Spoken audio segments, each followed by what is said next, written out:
Brothers లో ఆషాఢం KG sale మళ్ళీ మొదలైంది. మరెన్నో క్రేజీ ఆఫర్స్ ఖైదీ చేయండి ఆర్ఎస్ బ్రదర్స్. నమస్కారం, వెల్కమ్ టు ఐ డ్రీమ్. ధర్మ మార్గం విత్ విజిత కార్యక్రమానికి స్వాగతం.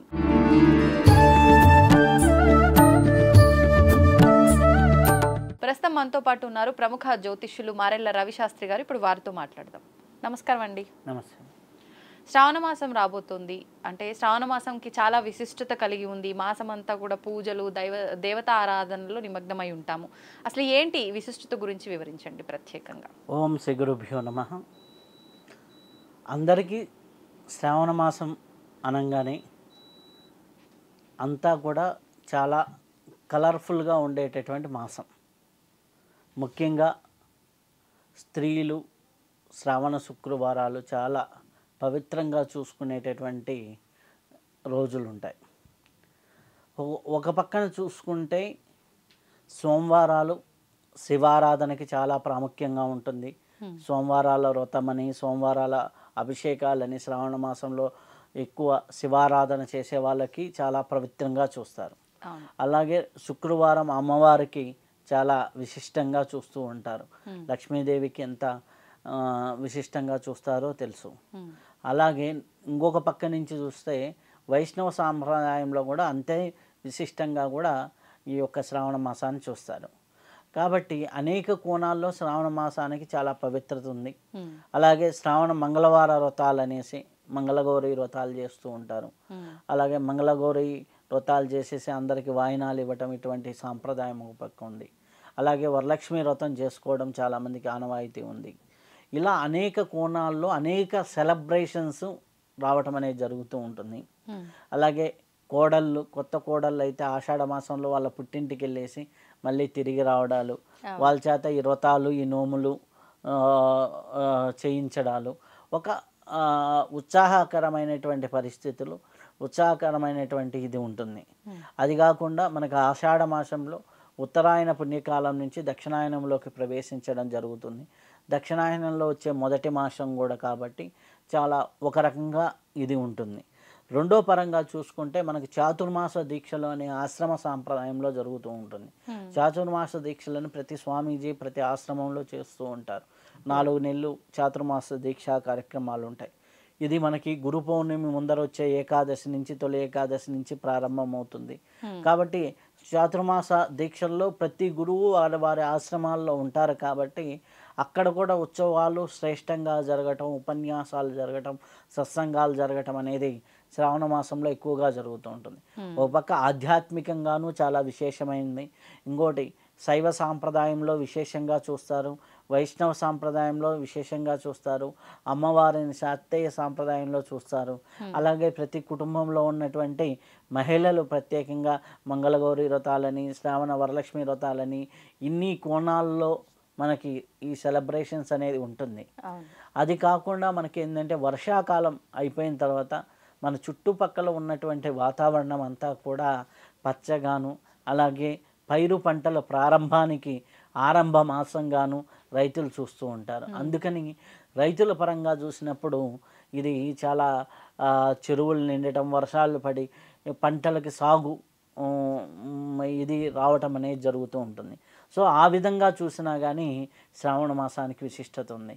ఓ పక్క నాట్లు, పైరు పంటలకి పునాది పడేది, ఇంకో పక్క నూతన కుటుంబాలకి శ్రావణ మాసం మంగళగౌరి వ్రతాలు ఇవి చేస్తూ ఉంటారు. ఇంకో పక్క వరలక్ష్మి వ్రతం. ఇట్లా అనేక కోణాల్లో శ్రావణ మాసం అనేది విశేషమైనది, విశిష్టమైనది. ఎవరి సాధనలు వాళ్ళకు ఉన్నాయి.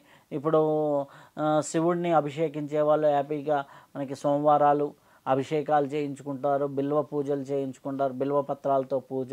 అలాగే శివాలయాలు దర్శనం చేసుకుంటూ ఉంటారు.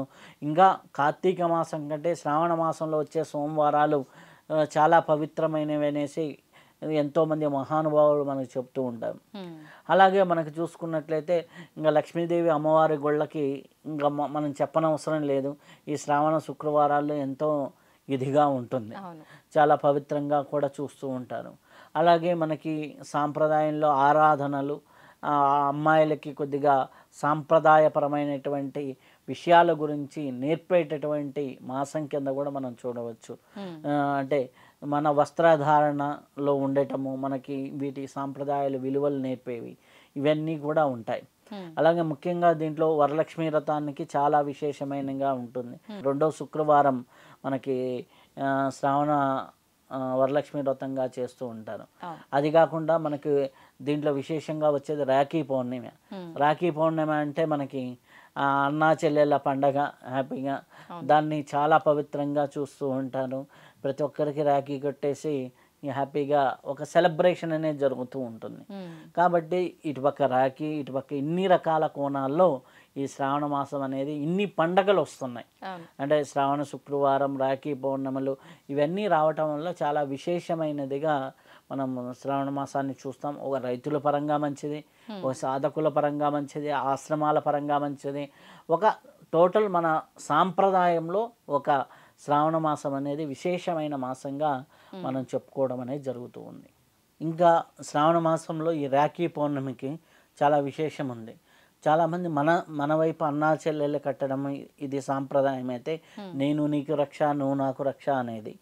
అలాగే కొంతమంది ఈ రాఖీ పౌర్ణమికి విశేషంగా ఏం చేస్తారంటే, మేమందరం మీకు రక్ష అని ఒకరికొకరు కూడా కట్టుకునేటటువంటి సాంప్రదాయం కూడా ఉంది. అంటే నేను నీకు రక్ష, నువ్వు నాకు రక్ష అనేది, అంటే మనం ఒకరికొకరు తోడున్నాము అనే భావన. సో అది కూడా మనకి చాలా విశేషంగా ఉంటుంది.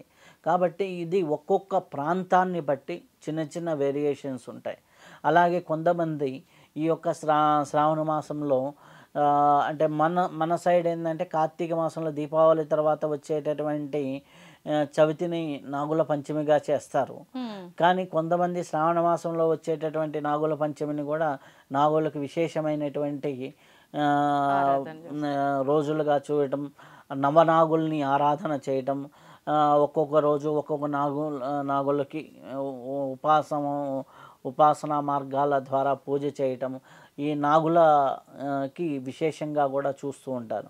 దానివల్ల ఏంటంటే కొంతమంది ఈ సుబ్రహ్మణ్యేశ్వర స్వామి ఆరాధన చేసేవాళ్ళు, ఆ వారికి కూడా విశేషంగా ఉంటుంది. ఇంకా మనకు చెప్పాలంటే తమిళనాడు ప్రాంతంలో ఈ యొక్క రోజుల్లో విశేషంగా సుబ్రహ్మణ్యేశ్వర స్వామి ఆలయాన్ని దర్శించుకునే వాళ్ళు కూడా చాలా విశేషంగా ఉంటారు.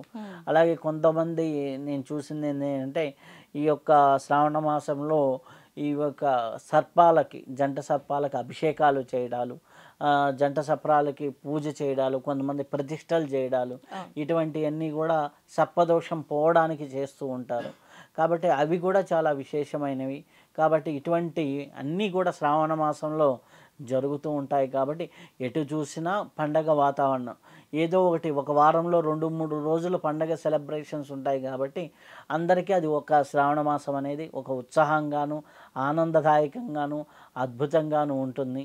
ముఖ్యంగా ఆడపిల్లలకి నూతన వస్త్రాలు ఎప్పుడు కొనకపోయినా శ్రావణ మాసం వచ్చిందంటే ఈ నూతన వస్త్రాలు కొనటము ఇవన్నీ కూడా ఉంటాయి. అలా కాబట్టి అవి చాలా వరకు చాలా శుభదాయకంగా ఉంటుంది. అలాగే పసుపు కుంకుమలు పంచుకునే వాళ్ళు ఉంటారు. సో ఇట్లా చాలా అన్ని విధాలుగా బాగుంటుంది. కాబట్టి శ్రావణ మాసం అనేది చాలా అద్భుతమైన మాసంగా మనం చెప్పవచ్చు. ధన్యవాదాలండి. ధన్యవాదాలు. తవ్వుతూనే శివలింగం సరే దాన్ని అట్లా కప్పేసేయండి, చూపించదండి. Krishna is there. మూర్తి పూజ కాదు, సాక్షాత్ బ్రజేంద్ర నందన భగవాన్ ఉన్నారు మూర్తిలో. ఏమీ ఆశించకుండా ఆరాధించే వాళ్ళు కూడా ఉన్నారా ప్రభుజీ? నిజమైన భక్తి అంటే మనకు తెలియదు కాబట్టి